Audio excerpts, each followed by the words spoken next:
Bonjour. Sur cette vidéo, on va voir le mouvement de rotation pure d'un corps autour d'un axe fixe. On va donner l'expression de la vitesse P d'un point appartenant à ce corps, ainsi que son accélération. Et on va avoir aussi l'expression du torseur cinématique dans ce cas. On va considérer un repère RK, tel que ce repère est en rotation par rapport au repère RI. Cette rotation se fait avec un angle psi.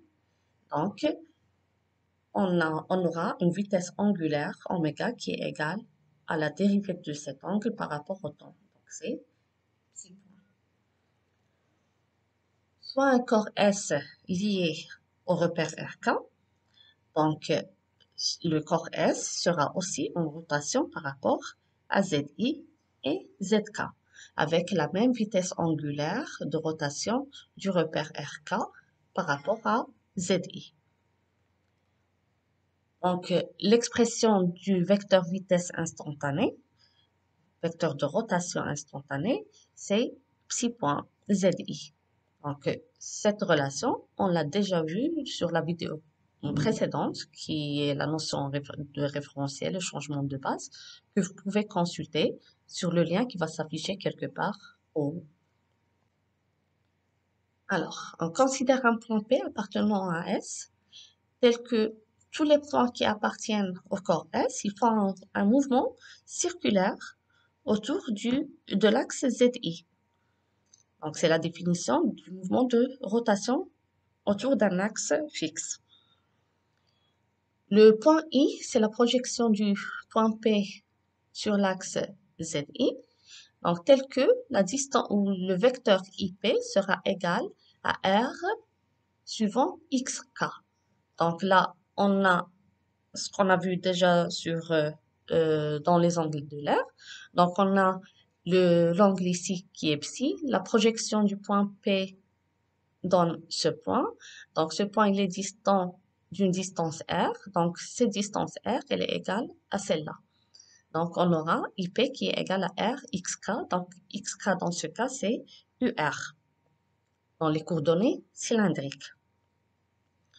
Alors, quel que soit le point I, on peut écrire que la vitesse du point P, c'est égal à la vitesse du point I par rapport au repère RI, plus le vecteur de rotation instantanée vectoriel IP. D'accord? IP. Donc, puisque le point I appartient à l'axe Z, donc sa vitesse, elle est nulle. Donc, on aura la vitesse du point P par rapport à RI, c'est égal à oméga vectoriel IP. Tous les points qui appartiennent à cet axe ont une vitesse nulle. Donc, on peut remplacer IP par son expression, ainsi que oméga par son expression, et on obtient l'expression suivante, qui est psi point zk vectoriel r xk. Donc, zk vectoriel xk, ça donne yk. D'accord? Donc, c'est la vitesse du point P par rapport au repère RI. Donc, comme notation, vous pouvez trouver comme notation soit cette notation ou celle-là. D'accord? C'est la même chose. Alors, on peut définir maintenant le torseur dans le cas de mouvement de rotation autour d'un axe. Donc, on a trouvé que la vitesse des points qui appartiennent à l'axe sont nuls. Donc, le champ de vitesse, il est nul pour les points qui appartiennent à l'axe delta. Et le vecteur de rotation instantanée n'est pas nul. Donc, c'est le torseur cinématique, dans ce cas, qui est un torseur glisseur. Pour l'axe central de ce torseur, donc l'axe central, il est défini tel que, quel que soit un point P appartenant à delta, on a le champ de moment et vectoriel R, la résultante, elle est égale au vecteur nul. Dans notre cas, le champ des moments, c'est le champ des vitesses et la résultante, c'est oméga. Donc, elle sera nulle. Le produit vectoriel sera nul. Alors, les points qui vérifient cette égalité sont les points qui appartiennent à l'axe de rotation. Donc, puisqu'on a oméga qui n'est pas nul, alors, quand est-ce qu'on aura un champ nul, un produit vectoriel nul? Lorsque la vitesse du point P sera égale à 0. Donc, ceci est vérifié juste pour les points qui appartiennent à ZI, donc à l'axe de rotation. Donc, l'axe de rotation delta, il est confondu à ZI, il est confondu aussi à ZK. On passe maintenant à l'accélération du point P. Alors, on a l'accélération, c'est la dérivée de la vitesse du point P, donc par rapport à RI. Donc, on remplace VI par son expression et on utilise la dérivation d'un vecteur. Donc, on change de repère ou de base. Donc, la dérivée du vecteur IP par rapport à RI, c'est la dérivée du vecteur IP par rapport à K, plus le vecteur instantané de rotation de I par rapport à K, vectoriel IP. Donc, on a le I et P appartiennent au corps S. Le corps S, il est lié au repère RK. Donc, la dérivée de IP sera nulle. Donc, on obtient que D de IP par rapport à DT, c'est égal au vecteur instantané vectoriel IP. Donc, on remplace dans l'expression de l'accélération et on obtient cette expression. Donc là, on a un double produit vectoriel, d'accord? Donc, le double produit vectoriel se calcule par la relation BAC moins CAB. Donc, si je mets la A, B, C, donc ça sera BAC moins CAB dans ce sens. Donc, on obtient cette expression.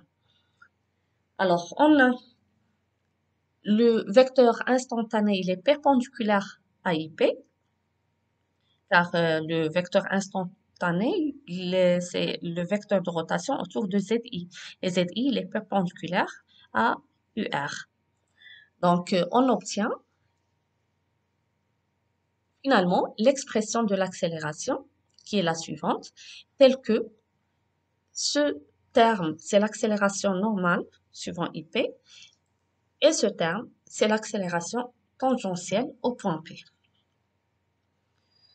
On peut aussi remplacer le vecteur de rotation instantanée par son expression, qui est psi.zk, ainsi que IP par son expression rxk, et on va trouver l'expression de l'accélération,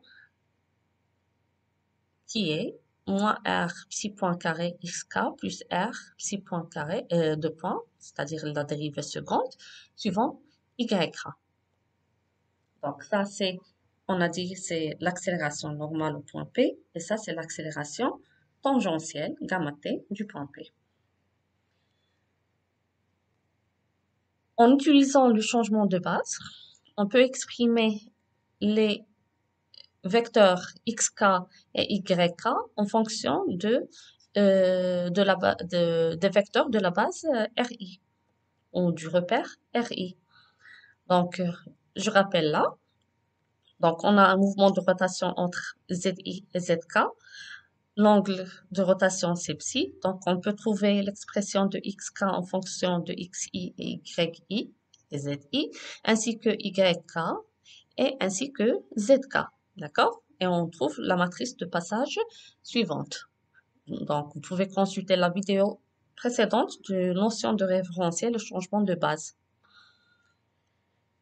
La vitesse, dans ce cas, sera écrite. Donc, on remplace YK. Donc, YK, ça sera moins sinus psi plus suivant XK plus cosinus psi suivant YK. Et on trouve cette expression.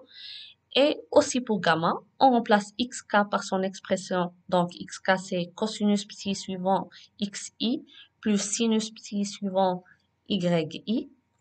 Et YK, donc, c'est moins sinus psi suivant XI cosinus psi suivant YI. Et on trouve cette expression.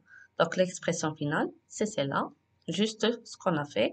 On a factorisé les XI et les YI. Voilà. c'est tout pour cette vidéo. À la prochaine vidéo qui sera le mouvement hélicoïdal. Bon courage à tous.